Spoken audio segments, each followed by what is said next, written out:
एक बात नहीं समझ पा रहा हूँ कि पहले की सरकार के समय 1962, 1965, 1972 की भीषण लड़ाइयाँ हुई। देश पोलियो, प्लेग, हैजा, टीबी जैसी भयंकर महामारी की चपेट में आया, लेकिन सभी का मुफ्त में इलाज हुआ। मुफ्त में पूरे देश का टीकाकरण हुआ। लोगों ने उन सरकारों पर खरबों के घोटाले के आरोप लगाए। कहा गया कि काला धन विदेशों में भेजा गया।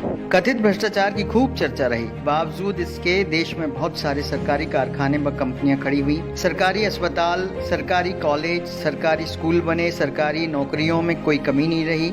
लोगों को नौकरियां दी गई। जो व्यक्ति इंटर मैट्रिक पास कर जाता था उसे घर से बुलाकर नौकरियां दी गई। तनख्वाह में कोई कमी नहीं रही। भत्ता हर वर्ष लगातार बढ़ता था। महंगाई भत्ता 131% तक दिया गया।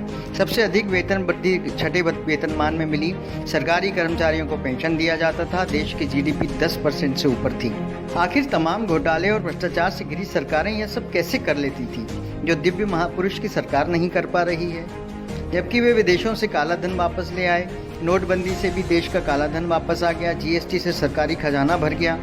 आपातकालीन परिस्थितियों के लिए रिजर्व बैंक में जमा पैसा निकाल लिया गया। फिर पता नहीं क्यों 18-18 घंटे काम करने वाले प्रधानमंत्री के सामने सरकारी संपत्तियां बिक गईं और दिव्य महापुरुष की सरकार नौकरियां, वेतन भत्ते, पेंशन नहीं देकर किसान, मजदूर और आम नागरिकों को सिर्फ टेंशन ही दे रही है। कोई युद्ध नहीं हुआ, जीडीपी माइनस में चल रही है, सभी की नौकरियां चली गईं, फिर भी साहब ने सभी एनजीओ, उद्योगपतियों और देश के नागरिकों से पीएम केयर फंड में पैसा जमा करवा लिया।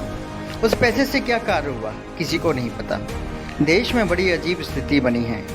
अगर कोई सवाल कर रहा है तो उसको पाकिस्तानी या देशद्रोही बोला जा रहा है।